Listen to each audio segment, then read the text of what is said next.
জয় ভোলেনাথ, জয় মা দুর্গা। আশা করি তোমরা ঈশ্বরের কৃপায় ভালোই আছো। তোমাদের সকলকে স্বাগত জানাই সনাতনী শ্রাবণী চ্যানেলে।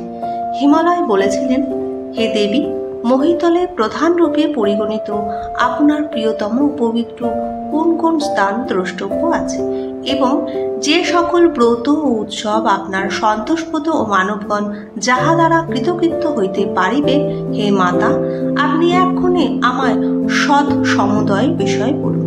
দেবী বললেন, নাগরাজ, আমি যখন সর্বরূপিণী তখন যত কিছু স্থান দেখছ সমস্তই আমার প্রিয়তম ও প্রিয় স্থান, এবং আমি যখন সর্বকাল রূপিণী তখন আমার প্রিতর্থে যে সময় যে কোনো ব্রত বা অনুষ্ঠান অনুষ্ঠিত হবে, তৎসমুদয় ব্রত ও উৎসব আমার প্রীতিপদ জানিবে। তথাপি ভক্তবাৎসল্যবশত আমি কিঞ্চিত কিঞ্চিত বলছি, মনোযোগ সহকারে শোনো।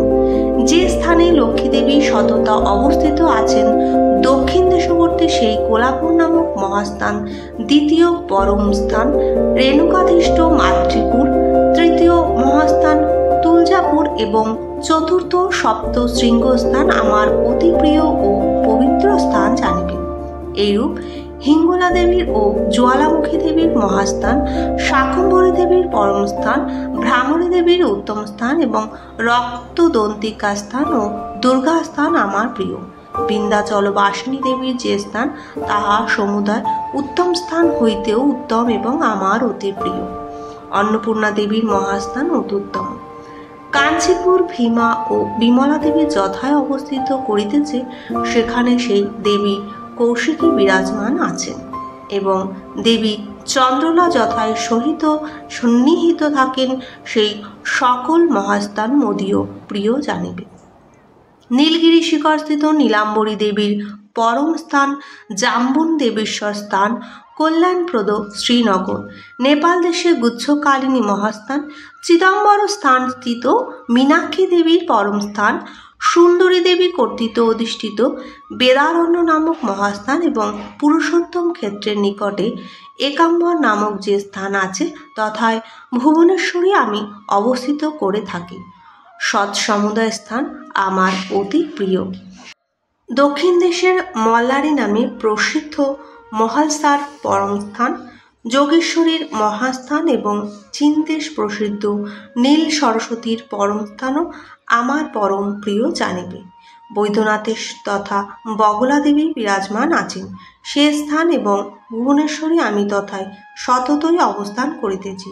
সেই মহাস্থান মণিদ্বীপ নামক সর্বোত্তম স্থান বলিয়া জানবেন। ত্রিপুর ভৈরবীর অধিষ্ঠান ভূমি কামাখ্যা যোনিমণ্ডলে দেবী মহামায়া সততই অবস্থান আছে। এই স্থান ভূমণ্ডলস্থ অখিল পুণ্যক্ষেত্রে রত্নস্বরূপ।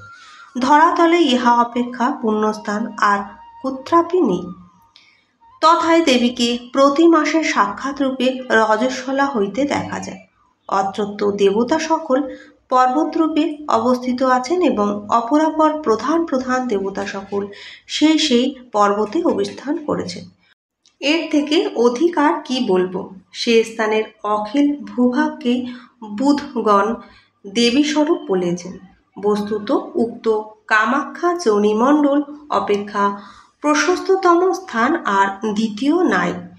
পুষ্কর তীর্থ দেবী গায়ত্রীর পরম স্থান, এবং অমরেশ তীর্থে দেবী চণ্ডিকা, প্রভাসে পুষ্করেক্ষিণী, নৈমেষ ক্ষেত্রে দেবী লিঙ্গধারিণী, পুষ্করাক্ষ স্থানে দেবী পুরোহিতা আষাঢ়ী নামক স্থানে রতি, মধ্যস্থান নামক প্রসিদ্ধ স্থানে দণ্ডধারিণী পরমেশ্বরী চণ্ডমূর্তি, ভারত ভূমি নামক স্থানে দেবী ভূতি, নাকুল নামক স্থানে নকুলেশ্বরী, হরিশ্চন্দ্র নামে দেবী চন্দ্রিকা, শ্রী পর্বতে শঙ্করী, জপেশ্বর নামক স্থানে দেবী ত্রিশূলা, আম্রাত্মক নামক স্থানে সূক্ষ্ম নামিকা দেবী, উজ্জয়িনী দেশে শাঙ্করী, মধ্যমেশ্বর নামক স্থানে শ্রাবণী এবং কেদারক্ষ মহাস্থানে মার্গদায়িনী দেবী নামে অবস্থিত করেন।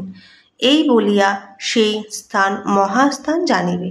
এইরূপ ভৈরবাখ্যান নামক স্থানে দেবী ভৈরবী, গয়া ক্ষেত্রে দেবী মঙ্গলা, কুরুক্ষেত্রে স্থানপ্রিয়া, নাকুল ক্ষেত্রে স্বয়ংভবা কনখলে উগ্রা বিমলেশ্বরীর স্থানে দেবী বিশ্বেশ্বা, অষ্টহাস নামক স্থানে মহানন্দা, মহেন্দ্র পর্বতী দেবী মহান্তক, ভীমনাং স্থানে ভীমেশ্বরী, বস্ত্রপথ নামক স্থানে ভবানী, অর্ধকটিক স্থানে রুদ্রাণী, অবিমুক্ত ক্ষেত্রে বিশালাক্ষী, মহালয়ে মহাভাগা, গোকর্ণে দেবী ভদ্রকর্ণী, ভদ্রকর্ণক স্থানে ভদ্রা দেবী, সুবর্ণাক্ষ স্থানে উৎপলাক্ষী, স্থানসংযোগ স্থানে স্থানেশ্বা, কমলালয়ে কমলা, ছগলন্তে প্রচণ্ডা, কুরকুণ্ডল নামক স্থানে ত্রিসন্ধ্যা নাম্নী দেবী, মাকটক নামে স্থানে মুকুটেশ্বরী, মণ্ডলে সাক্ষ্য স্থানে সাণ্ডকী নামে দেবী ও কালঞ্চর গীতে দেবী কাকিলা অবস্থিত। আর শঙ্খকর্ণ নামে স্থানে যে দেবী আছেন তিনি ধনী নামে, স্থূলকেশ্বর নামক স্থানে যে দেবী আছেন তিনি স্থূলা নামে ও জ্ঞানীগণের হৃদয় কমলের মধ্যে যে পরমেশ্বরী বিরাজ করিতেছেন তিনি ঋলেখা নামে অভিহিতা হন। হে নাগোত্তম মোদীয় বিধিও দেবীমূর্তির এই যে সকল স্থানের বিশেষ উল্লেখ করিলাম, এই সমস্ত স্থান সবিশেষ প্রিয়তম। প্রথমে এই সকল ক্ষেত্রের মাহাত্ম্য শ্রবণ করে তৎস্থানে গমনপূর্বক তম ক্ষেত্র সম্বন্ধীয় বিধানানুসারে তত্ত্ববেদীকে আর্চনা করা বিধেয়। অথবা হে নগোত্তম, একমাত্র কাশীধামে যখন তত্ত্বসমুদয় তীর্থস্থান বিদ্যমান আছে, তখন দেবীভক্তি পরায়ণ মানব নানা স্থানে গমনে আসক্ত হইলেও কাশীধামে নিয়ত বাস করেন। যে ব্যক্তি তত্ত্বস্থান সদর্শন চিরন্তন দেবী মন্ত্র জপ এবং দেবী চরণাবিন্দ ধ্যান করতে পারে, সেই নিশ্চয়ই ভবসাগর পার হবে। যে মানব প্রাতকালে গাত্রোত্থানপূর্বক দেবীর পূর্বোক্ত নাম সকল পাঠ করে এবং তাহার তৎক্ষণাৎ পাপরাশি বশীভূত হয়ে যায়, শ্রাদ্ধকালে ব্রাহ্মণের সম্মুখে এই পরম পবিত্র নাম সকল উচ্চারিত হইলে শ্রাদ্ধকর্তার অখিল পিতৃগণে পরম গতি প্রাপ্ত হন। হে সুব্রত, যে সকল ব্রত স্ত্রী পুরুষ উভয় যত্ন সহকারে আচরণীয়, অধুনা যে সমুদয় ব্রতের কথা বলি শোনো।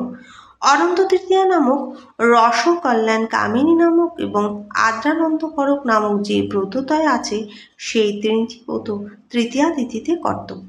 এতদ্ভিন্ন শুক্রবার ব্রত, কৃষ্ণ চতুর্দশী ব্রত, ভৌমবার ব্রত এবং প্রদোষ ব্রত আমার অত্যন্ত প্রিয় জানিবে। উক্ত প্রদোষব্রতে প্রদোষকালে মহাদেব মহাদেবী আসনে উপবেশন করিয়া তাহার সম্মুখে দেবগণের সহিত নৃত্য করিতে থাকেন। এই ব্রত অনুষ্ঠানের দিন সমস্ত দিবস উপবাসী হইয়া প্রদোষকালে দেবী শিবানীকে যথাবিধি অর্চন করবে। প্রতিপক্ষে এই প্রদোষ ব্রত অনুষ্ঠিত হয় যখন, তখন দেবীর সমধিক বিধিবদ্ধ হয়ে থাকে। হে নাগরাজ, সোমবার ব্রত মা অন্তত ভালোবাসেন, তাহাতে দেবীর অর্চনাপূর্বক রাত্রিকালে ভোজন করতে হয়। এতদিরক্ত শরৎকাল এবং বসন্তকাল ভেদে যে নবরাত্র নামক ব্রতদ্বয় আছে, তাহার মায়ের অত্যন্ত প্রিয় জানবে। গিরিরাজ, যে মৎসরশূন্য হইয়া মোদীয় প্রীত্যর্থে উল্লেখিত ব্রত সকলের এবং নিত্য নৈমিত্যাদি অন্যান্য ব্রত নিয়মের অনুষ্ঠান করে, সেই ব্যক্তি মা দুর্গার খুব প্রিয় ভক্ত হয়ে ওঠেন। সে দেহাবসানে নিশ্চয় আর সাযুজ্য লাভ করিয়া থাকেন।